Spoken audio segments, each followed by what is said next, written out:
Sono Azzurra D'Agostino, sono a Seneghe per coordinare insieme a Perda Sonadora il Festival di Capodanno de Sos Poetas.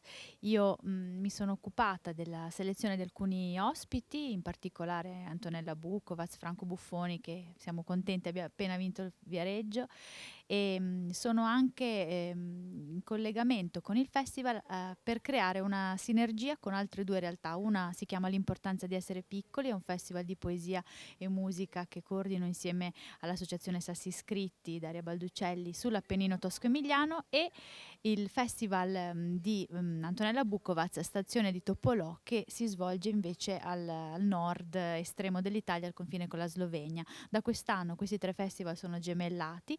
Quello che ci auguriamo insieme al poeta turco che è stato ospite del festival è di andare al di là del Mediterraneo e di creare un legame fra festival di poesia che sia un legame fattivo anche e di collaborazione che ci porti in Europa, speriamo. Per cui questo è un buon inizio di Capodanno.